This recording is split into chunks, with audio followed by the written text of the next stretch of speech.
पाकिस्तान है, तेरा पाकिस्तान है, ये मेरा पाकिस्तान है। इस पे दिल कुर्बान, इस पे जान भी कुर्बान है।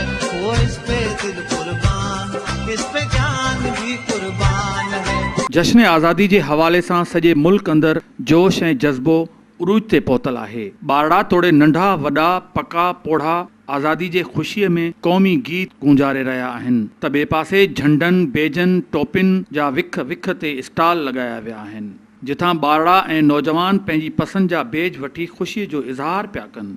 हर साल जश्न आज़ादी जो ॾिहाड़ो जीअं ई वेझो ईंदो आहे, हर तरफ़ क़ौमी झंडनि जो बहार लॻी वेंदो आहे ऐं मुख़्तलिफ़ सियासी समाजी तंज़ीमुनि पारां घोटकी ज़िले जे मुख़्तलिफ़ शहरनि ख़ासि करे मीरपुर माथेलो में हर तरफ़ क़ौमी झंडा फड़की रहिया आहिनि ऐं आज़ादी जी ख़ुशी हर ॿार पके पोढ़े तोड़े नौजवान जे चहिरे ते मुख नज़र पई अचे।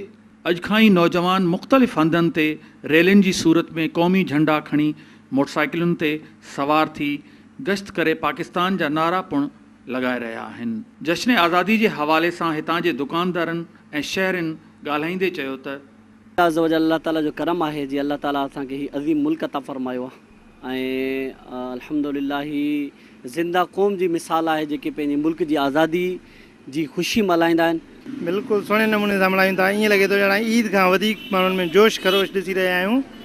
हर माण्हू ख़ुशि नज़र पियो अचे। ख़रीदारी में ईअं अरूज ते लॻी विया, असां सम्झूं था शायदि हिन साल जेको अरूज आहे कॾहिं बि ईअं न थियो आहे। ईद खां वधीक माण्हू ख़ुशि नज़र पिया अचे। इंशाअल्लाह जेको असांजे वॾनि हिन जी कुर्बानियूं ॾिनियूं, इंशाअल्लाह असांजा नौजवान तबिको जेको बि आहे हिन टाइम तव्हां ॾिसो था पिया त उहो पाकिस्तान सां केतिरी मोहबत करे थो, पंहिंजे वतन सां केतिरी मोहबत करे थो, असां पंहिंजे वतन सां केतिरी मोहबत कयूं था। हिन मुल्क जे लाइ अगरि को अहिड़ो वक़्तु आयो त असां पंहिंजी जान छा पंहिंजा बचा बि कुर्बान कंदासीं। पाकिस्तान जी आज़ादी जे हवाले सां अॼु हर चहिरो बहकी रहियो आहे। सरकारी इमारतुनि ते क़ौमी झंडा लॻाया विया आहिनि। रंग बिरंगी रोशनियुनि सां हितां जे शहरनि पंहिंजनि इमारतुनि ते रंग बिरंगी लाइटुनि सां सींगारे आज़ादी जी ख़ुशीअ में वाधारो करे छॾियो आहे। कैमरामैन उमर कोराई सां गॾु अशरफ बुखारी, सिंध TV न्यूज़, मीरपुर माथेलो।